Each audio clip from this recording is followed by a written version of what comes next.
John wants us to know who Jesus is. He wants us to get a picture of him.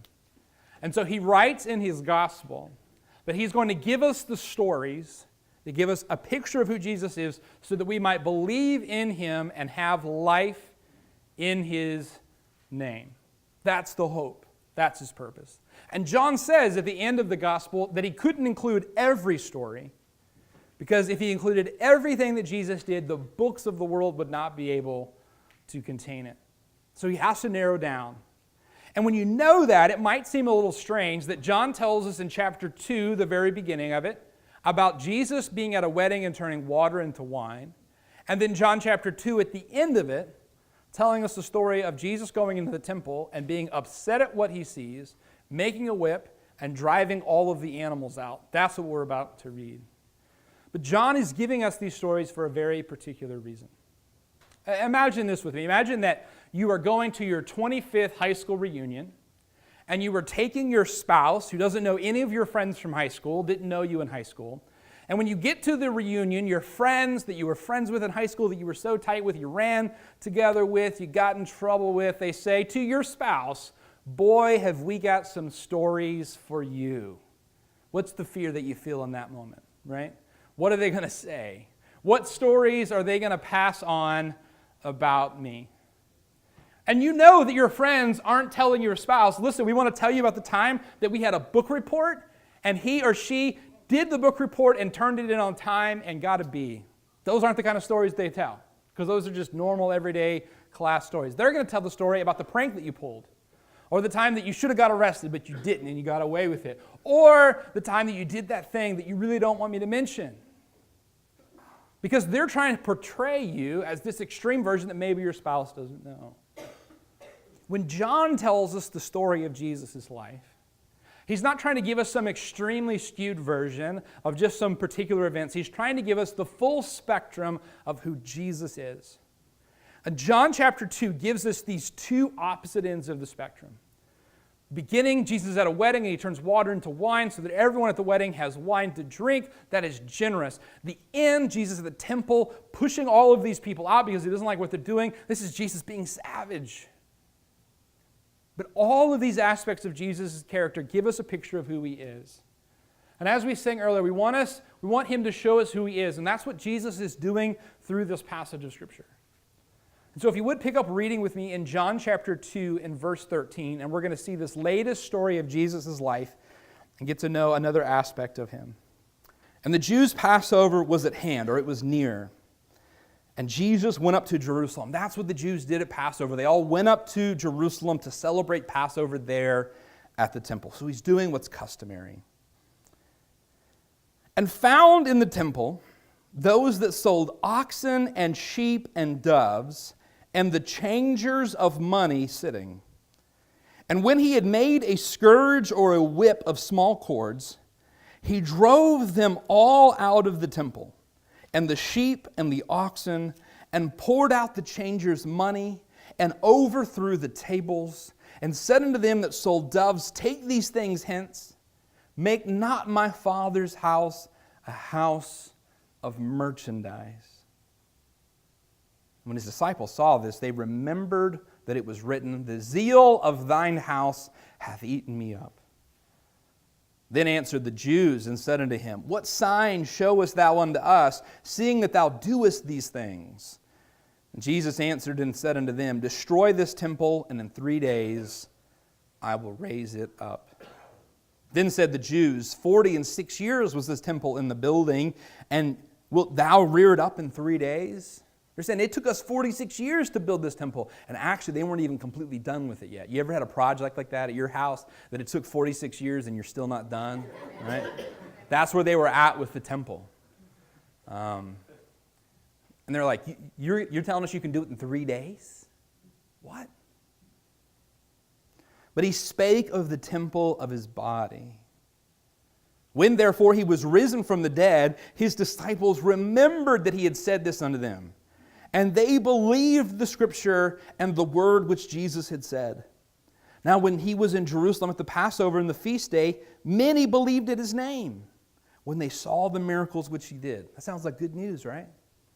People saw the miracles that he did, and they were excited. But I want you to really hear these next two verses, okay?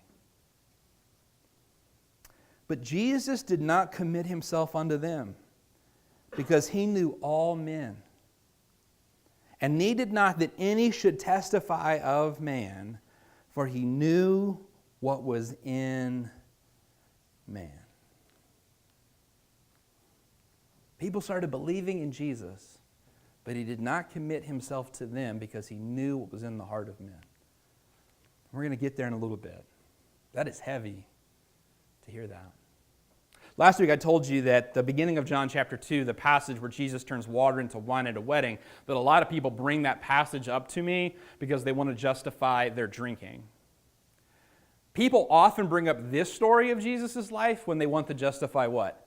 Their anger, right? When they have lost control, they've lost their temper, and they're like, well, Jesus, he threw tables over, right? He got a whip and whipped people. Jesus gets angry, right, Pastor Daniel? I can get angry. There's a couple things I want you to notice about this, all right? Jesus doesn't lose his temper like you and I think about losing our temper, right? When you and I lose our temper, like everything goes red, right? And like 3 minutes later, we're like, what did I say? What horrible things did I do? Who was that person that came out of me? That's not what happened for Jesus here. Because the passage tells us that he didn't do these things until first he had made a little scourge of cords.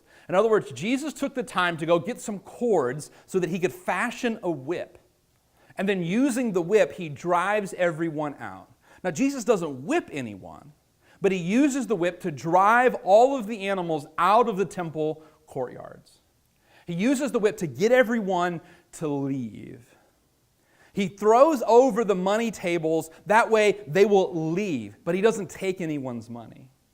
And then did you notice that the sellers of doves, that instead of throwing their stuff, he tells them, get this stuff out of here. Now why is that? Because you can't whip birds in a cage, and you can't throw the cages, because if the bird gets hurt or the cages break, the birds escape. And so what Jesus didn't cause anybody harm or loss. Jesus didn't hurt anyone. He didn't cause anybody to lose anything. He was just moving them out of the temple. So what Jesus experiences here is righteous indignation. And there's a big difference between righteous indignation and losing our temper, right? Losing our temper is when we lose control and we do things that we shouldn't. Righteous indignation is not that. Righteous indignation is not losing control and doing the wrong thing. Righteous indignation is taking control and making things that are wrong to be right. It's righting wrongs. That's what Jesus does here. He takes control and he takes something that is wrong and he makes it right. And when Jesus does this, the disciples remember a passage of Scripture, which is actually Psalm 69, where David is writing about how all of his enemies are turning on him. And he says, the reason they're turning on me is because I've been so passionate for the Lord. Because I've been passionate for God, I've been passionate for his people, I've been passionate for the temple, they are turning on me. And so in verse 17, it tells us that they remembered Psalm 69:9, which says, the zeal for thine house hath eaten me up. That's what verse 17 says, if you look at it. The zeal of thine house hath eaten me up. Jesus was passionate for the house of God, like David was passionate for the house of God. Now, I know that this might seem a little off to be telling to the people who showed up to church on Memorial Day weekend. But we need a zeal for God's house. We need to have a passion for God's place, the place where he meets with people, God's people that he takes on mission. And right now we live in an age of church shopping. Are you familiar with what church shopping is? It's when you go looking for a church that has all of the stuff that you really want, right?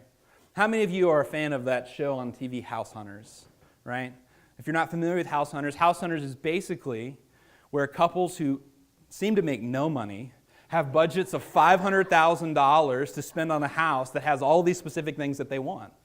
And when you watch the show, you really have a hard time liking these people because they're like, I don't like that house because the color of this. And I'm just like, you can paint that, right? Like, what? But people approach church that way. And they're looking for the church that meets their specific needs, that has the exact things that they want. The coffee is just to their liking, and it's served just the right temperature, and the seats and the pews or whatever are just the way that they like to sit, and it's comfortable, and the music is to their liking, and they keep shopping until they find one that meets their needs. And can I tell you what my experience has been in 13 years as pastor with church shoppers? That they never find what they're looking for. They never find the church they're looking for. So now what we have in our age, this is a new thing, a new phenomenon that's happening. And I like the term that Carey Nieuwhof gave this.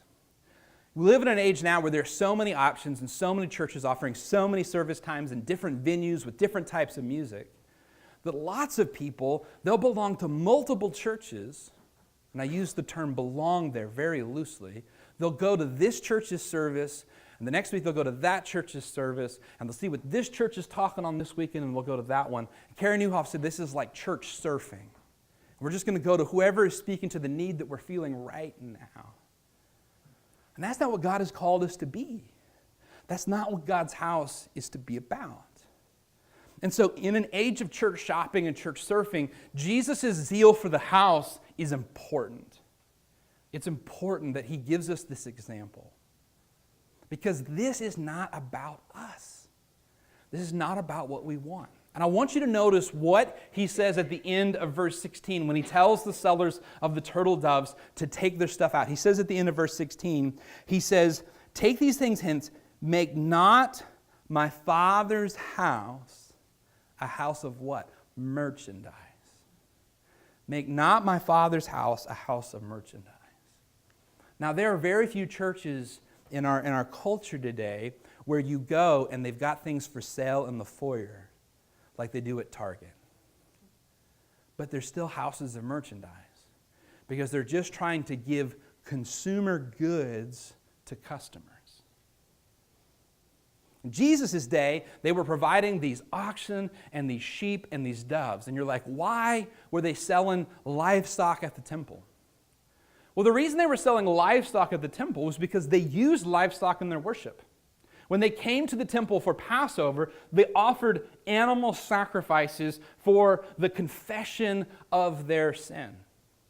And so they would come to celebrate Passover, and a family would offer a lamb as a sacrifice, and the father would lay his hand on the head of the lamb, and it was to be this picture of the sins of the family being placed upon that lamb, and the lamb is taking the punishment for their sin. For families who didn't have enough to spend that much on a lamb, they could buy a dove instead. And there were also sacrifices that were required for oxen to be offered. These would be offered for the people. And all of these animals, they would have been needed so that you could come in and offer the sacrifices that you needed to offer. Now at Passover time, people are traveling, just like Jesus did, from a very long ways. All right? And they've got to get to the temple to offer the sacrifice, and it is not convenient to carry your goat or your lamb or your ox or your dove with you. When I moved to Chandler, I moved from the city into a rural community, and I realized just how rural it was when one day sitting in the parsonage right over here, I looked out the window and I saw Linda Spencer chasing a cow through her yard. Linda's working in toddler worship this morning during this service. And she'll be in the 11 o'clock so I can pick on her then. But I got out and I went and I helped her with some of her family, and we tried to corral this cow that they had at the house because they were trying to nurse it.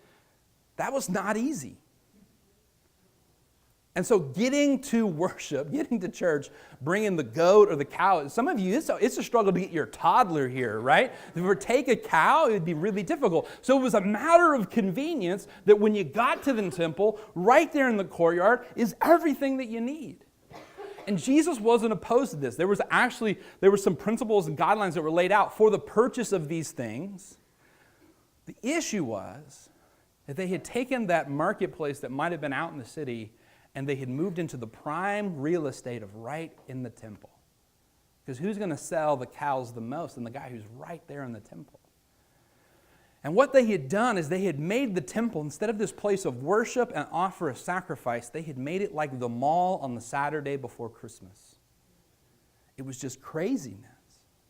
All these people buying and selling. And because people would travel from very far, they had different types of currency. So they would say, I'm sorry, I can't take your currency, but those people over there will exchange your money at a decently favorable rate. And so people are making money hand over fist because they're selling the goats and they're also charging a fee to change the currency. And Jesus walks in and he says, this is all about making money. This is all about doing what's convenient. And the people loved it even though it was to charge them, but it was convenient.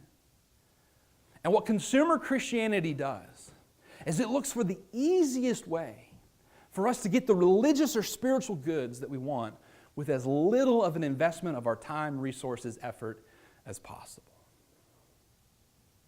That's what consumer Christianity is. And what they'd done is they had made it as easy as possible for people to get their spiritual goods, to get the animals they needed for sacrifice, and come in, do their thing, and then go about the rest of the Passover feast. Can I tell you that what we're doing this morning is not easy? To put on worship services like we did, it is not easy. There were volunteers that were here before 8:30 this morning getting things ready and lined up so that we could have service, going over the music, working on all of this. And when we went to 2 services, we looked at Memorial Day weekend as a weekend like, maybe we should just do one on Memorial Day weekend. Because Memorial Day weekend is typically our lowest attended Sunday of the year.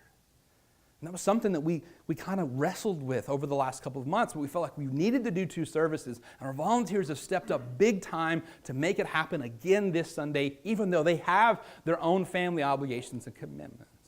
Why? Not because it was convenient or efficient, but because we felt it would be effective. And true Christianity doesn't search for what's convenient. It searches for what is effective to give God glory and to reach the lost. What did we sing earlier? God, fill my heart that I may go out to those around me. That's what this is about.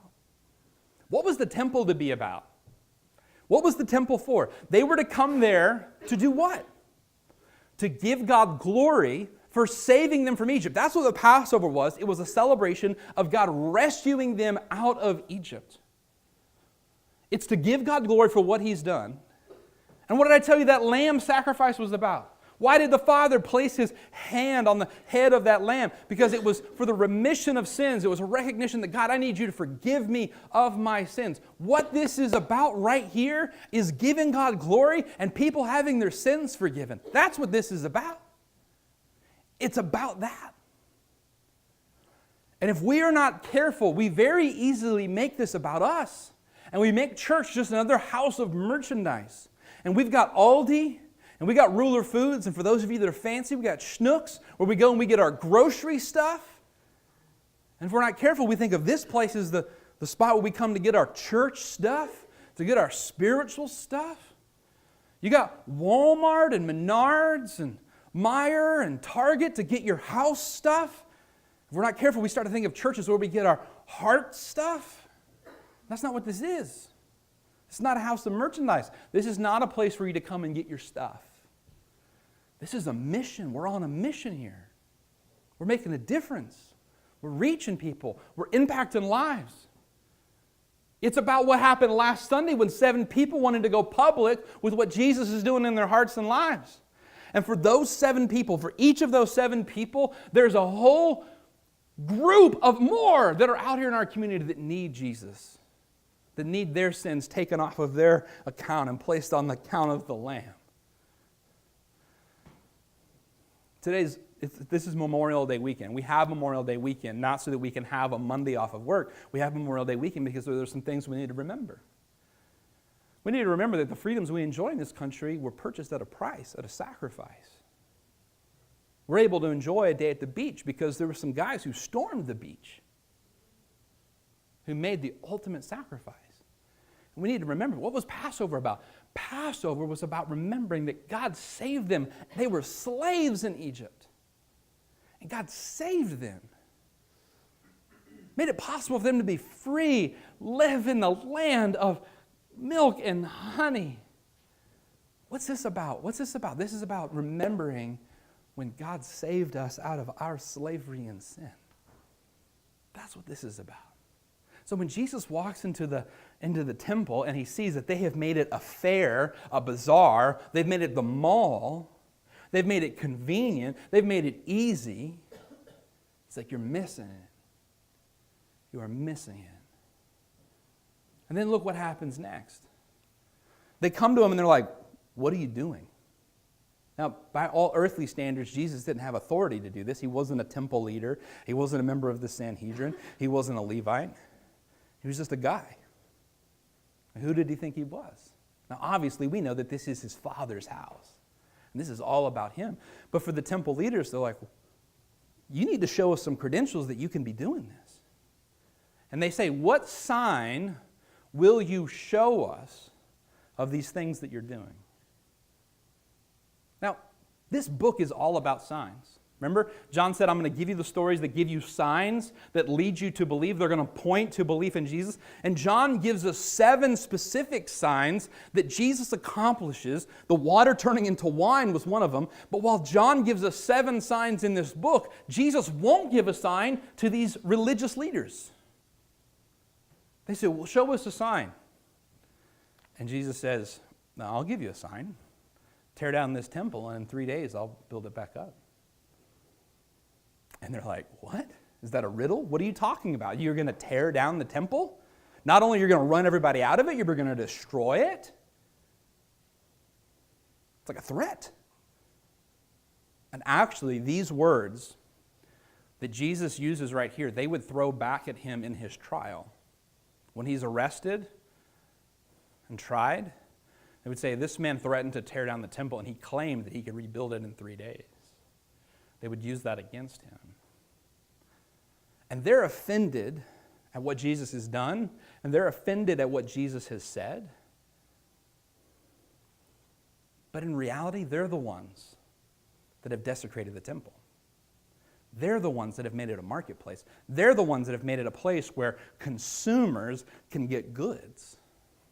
And by the way, when Matthew tells us this story, he tells us that Jesus says, stop making my Father's house not just a marketplace, but a den of thieves. Why is that? Because when you've got consumers, it is good money providing consumers. That's why there's no shortage of guys on TV asking for money. Because if they can give some spiritual feel-good, they will rake in the money. They will rake in the money. And so when it's all about a consumer good, all about getting what it is that you want, getting what will help you feel better, get what will appeal to your greed, or make you think that because I'm giving this, God's going to give me more, it gives an opportunity for thieves to come in and take advantage and take money from people. So these guys are offended at what Jesus has done, but they're the ones that are raking in money over exchange rates and selling stuff in the temple. And they want nothing to do with the Son of God. Now here, I need you to stick with me over this next point. But I think if you get it, it'll be so helpful, okay? The greatest desecration of the house of God is a lack of zeal for the Son of God. The greatest desecration to the house of God is a lack of zeal for the Son of God. The greatest desecration that we could bring to the church is if we came in here and we didn't care about Jesus. We only cared about us. We only wanted what we want. We made it about us. Now, how many of you remember when this happened? Our church was tagged with graffiti a couple of years ago. This is actually the picture of our church shed. It was the day after we had done a Dynamite Night event where we had the inflatable T-Rex costume, had all these families come in. And the next morning, I came to the church to get something, and this had been spray painted on our shed. Just incredible artwork. Beautiful, amazing. We were actually one of 4 locations in Chandler that had been tagged that night. Kemper's Market, on State Street had been tagged, a school bus had been tagged, our church shed, and then a shed in Pinecrest. And actually what the police did is they actually followed the graffiti, and it gave them a trail to the person's house that did it. And when they got there, the person still had spray paint on their fingers. So it was kind of an open and shut case. And I'm not kidding when I tell you that we got that off in about 5 minutes with a product that cost us $15 from Lowe's. And so it was no problem to fix this. Thankfully, they had done it on metal that was really new. It came off so easily. If they'd done it to brick, it would have been a much different thing. And so, within the day, this problem was fixed. But I posted this picture online, and up to that point, it was the most shared thing that we had ever put online. I just posted this and said, if anybody knows, we'd appreciate info. And I wasn't mad. I wasn't trying to rain fire on anybody. I wasn't about to make a whip or turn any tables over or anything like that. I just wanted to know what happened. And because we posted that, then people began to string along all of these places in the path. But it was amazing what happened over the next 24 hours. People in the community were upset about this. People that I hadn't seen in years shared this and said, if anybody knows any information about who vandalized my church, let me know. And I was like, thanks, bro, for sharing that. We'd love to see you on a Sunday sometime, And people were upset. It's like somebody has, that's a special place. I don't go there ever, but it's special. And what happens is we have this idea in our minds that this address or this location or this building is special and it's sacred and it matters and people shouldn't challenge it. And we feel that way even when we don't know why this matters. A really similar thing happened in France last month. We all watched together as the cathedral at Notre Dame burned. And as it burned, people were brokenhearted. They were upset that this is burning down. We're going to show you a picture of that.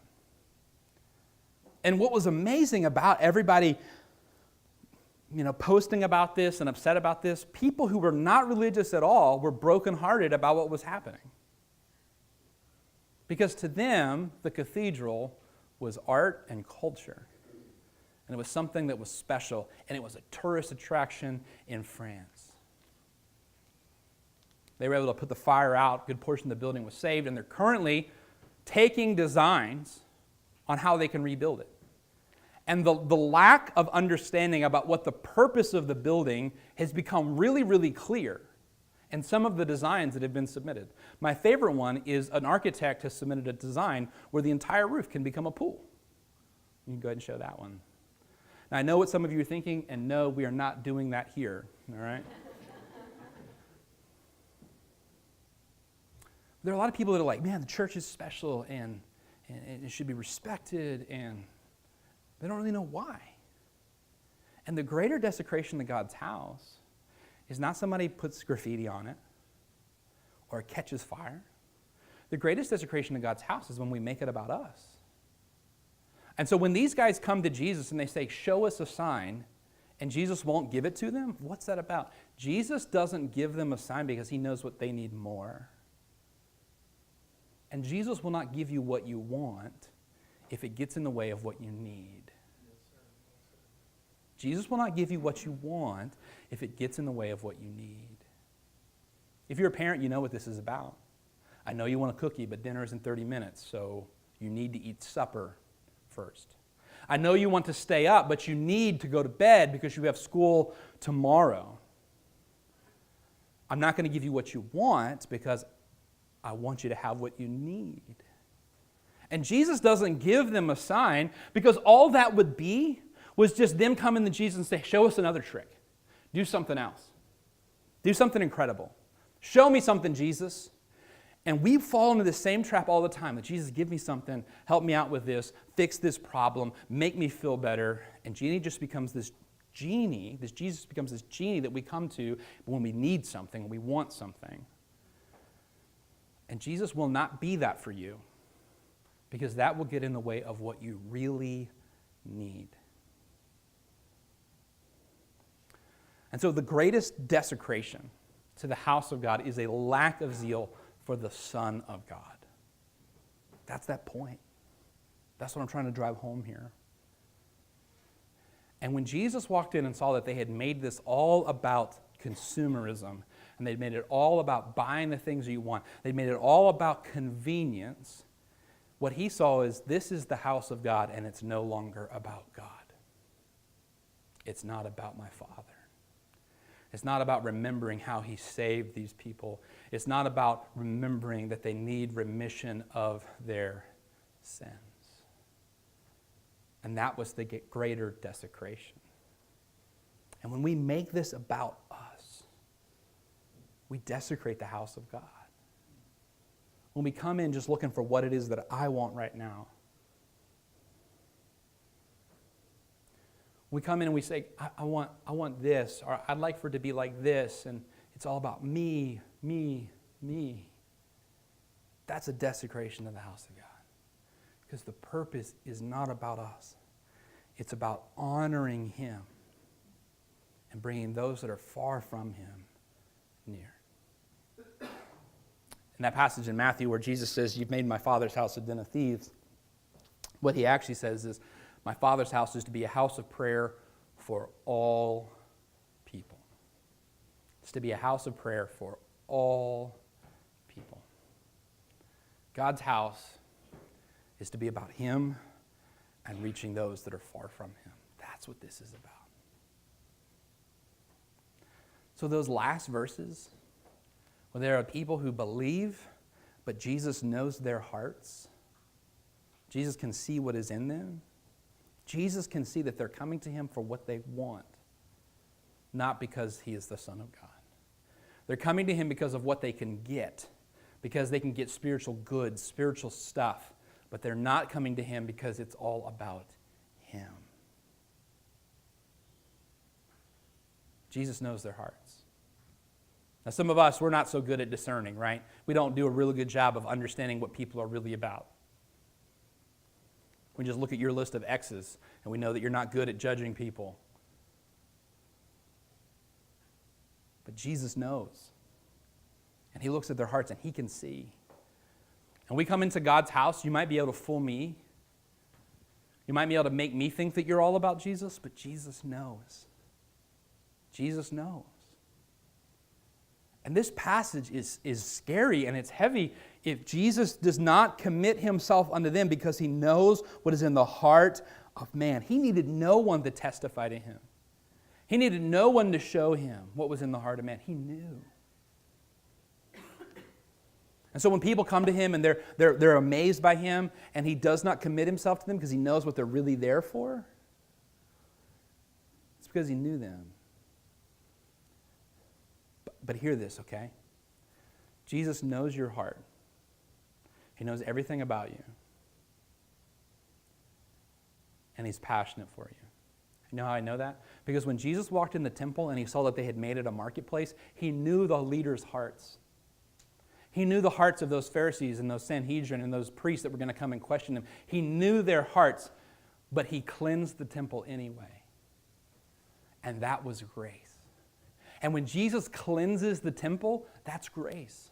Because he's helping us remove all of the things that distract us from God. Remove all of the things that take our focus from where it should be. And when Jesus comes into your life and he is savagely removing sin and convicting you of sin and laying his hand on things in your heart and your life that you know shouldn't be there, he is removing all of the things that take the focus off of him.